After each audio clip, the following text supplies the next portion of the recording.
जिन नारियों को संतान नहीं होती, ये पत्र पढ़े, बच्चे का फोटो लगाया है, निधि पांडे, 4 साल से संतान नहीं थी। कहीं बैठी हो निधि जी पांडे, कल्याणपुर से हैं। जहां कहीं बैठी हो निधि जी, दोनों हाथ हिलाइएगा एक बार। 4 साल से संतान नहीं हो रही थी गुरुदेव। डॉक्टर ने कहा था कि तुम्हारे यहां संतान का सुख नहीं है, यह पत्र है। पर सफेद आंकड़े का प्रयोग वाला उपाय किया और बेलपत्री और जल का प्रयोग करा और मेरे यहाँ 4 साल के बाद फिर संतान बाबा की कृपा से प्राप्त हो ही गई। ये शिव है। बैठिए, कहीं बैठिए। एक पत्र और देखिए, 9 साल के बाद ये लिखा, कल्पना शुक्ला पत्नी श्री जितेंद्र जी शुक्ला, हरदेव नगर खाड़ेपुर कानपुर से हैं। कहीं बैठी हो तो हाथ हिलाइएगा। आप ही हैं? दोनों हाथ हिला देगा। श्री शिवाय नमस्तुभ्यम।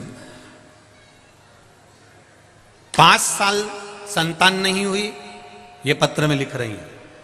5 वर्ष तक जब संतान नहीं हुई, तब सफेद आंकड़े की जड़ का प्रयोग और बाबा पर चढ़ाए हुए जल का प्रयोग करना प्रारंभ करा। 5 वर्ष के बाद मेरे यहां संतान की प्राप्ति हुई। ये शिव है, ये शंकर है, ये औघड़ी है। आप दिल से उसको कहो। ये तो दुनिया के लोगों ने इस शिव महापुराण को नीचे दबा दिया था, इसको प्रकट नहीं होने दे रहे थे, इसको सम्मुख नहीं आने दे रहे थे। क्यों? क्योंकि सारी समस्या का हल एक लोटा जल, जरा सा जल का आचमन करेगी और इसका शरीर ठीक हो जाएगा। एक बेलपत्र खाएगी और रोग मिट जाएगा। भगवान का भजन करेगी, श्री शिवाय नमस्तुभ्यम का जाप करेगी और कष्ट दूर होगा। ये दुनिया के लोग चाहते थे कि अगर सम्मुख आ गई शिव पुराण तो फिर अपना क्या हो। अब लोगों का विश्वास शंकर भगवान के प्रति इतना जागृत हो गया, इतना जागृत,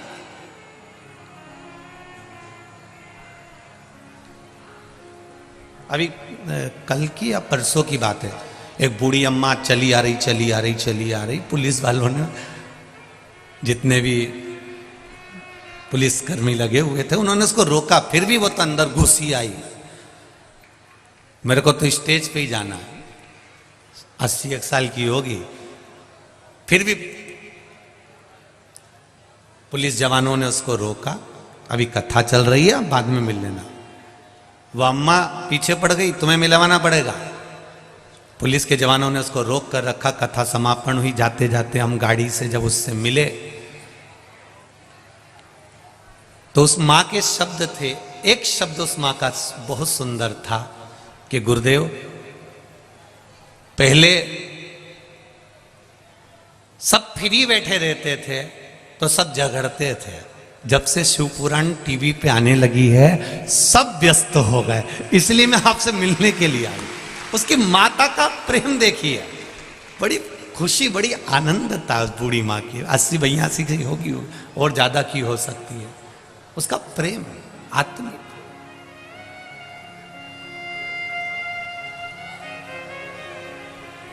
आपका विश्वास जागा है शंकर के प्रति, और जिस दिन भगवान शिव के प्रति पूर्ण भरोसा जाग जाता है, भगवान शिव के प्रति पूर्ण भरोसा केंद्रित हो जाता है, तो जीवन का एक आनंद उत्पन्न हो जाता है।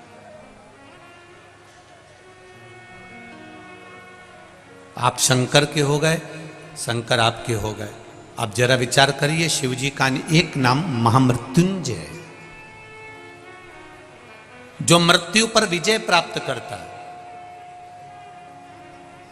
मौत को भी जो जीत लेता है, वह महामृत्युंजय।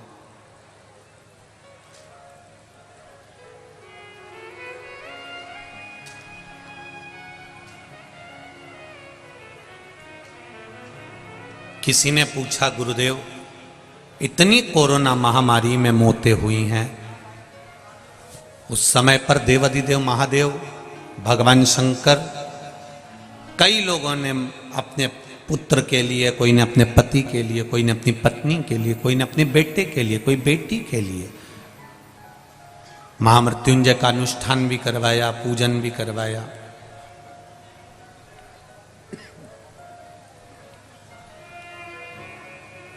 उसके बाद भी ये मृत्यु को क्यों ही है, कारण क्या है, हम उनसे कहना चाहेंगे।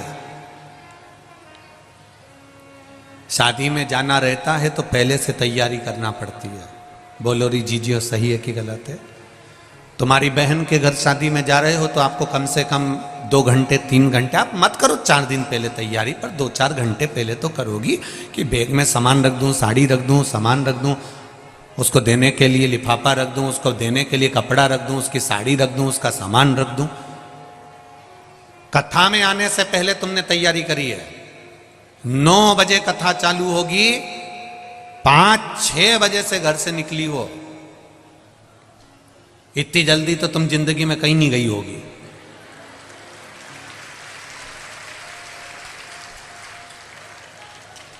समिति वाले कह रहे थे हमने तो सोचा था कि यह पंडाल भी पूरा भरा जाएगा तो बहुत है, पर आज तो दम लगा दी उन्होंने, 7 लाख 7.5 लाख के करीब में लोग पहुंचे गए कथा।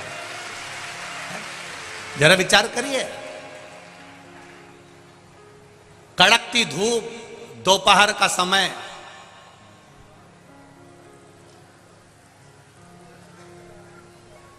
चिलचिलाती धूप, दोपहर का समय, और लोग सिर पर तप रहा है, अपना अपना रुमाल गमछा पल्लू डाल डाल के बैठे हुए। नमन है आपकी भक्ति को, प्रणाम करता हूं।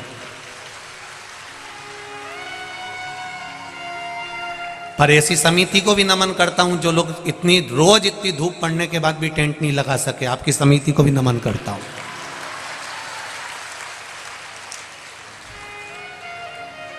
रोज देखा इन्होंने, इतनी धूप हो रही है, इतनी गर्मी पड़ रही है, इतनी धूप पड़ रही है, उसके बाद भी नमन सभी को मेरी ओर से, प्रणाम। और जिनकी कथा है अगली 13 तारीख से, उनसे भी कहूंगा थोड़ी व्यवस्था इन साधारण से लोगों के लिए जो केवल मेरे शंकर के लिए आते हैं उनके लिए कर देना, बस बहुत है। आपसे सीहोर वाले महाराज ने कभी 25-50 लाख, 60 लाख, 70 लाख, 1 करोड़, 2 करोड़ नहीं मांगा। आपसे केवल इतनी व्यवस्था मांगता हूं कि इनकी खिचड़ी प्रसाद हो जाए और इनके छांव हो जाए, जिससे ये पड़े रहकर कथा का लाभ ले लें। कुछ नहीं चाहिए, आप अपना जीवन मस्त जियो। कई लोग कहते हैं सीहोर वाला महाराज बहुत कड़क कहता है, कहने में पीछे नहीं हटते, काहे को हटे, उसमें क्या दिक्कत है? अलमस्त होइए, अपनी जिंदगी को जितना मस्त होकर जी सकते हो, जितने आनंद के साथ जी सकते हो, जितने शिव समर्पण के साथ जी सकते हो, उतनी खुशियों का आनंद लेकर जियो। इतनी कड़कड़ा की धूप में भी आप सिर पर रुमाल डालकर अपने छोटे छोटे बच्चों को साड़ी के पल्लू से ढककर अगर कथा सुन रहे हो तो ऐसी भक्ति दुनिया में कहीं नहीं मिल सकती जो यहां कानपुर और लखनऊ में मिली है। ये कानपुर साइड में मिली। ये कानपुर के श्रोता अभी रास्ते में हम आ रहे थे तो हमसे पूछ रहे थे, भैया जी आपको कैसा लगा? मैंने कहा कानपुर की ये गंगा माँ के तट की पावन धरा के जितने ये श्रोता भाई बहन हैं, इनके जैसा प्रेम दुनिया में कहीं नहीं मिला। इतना प्रेम है इनके लिए।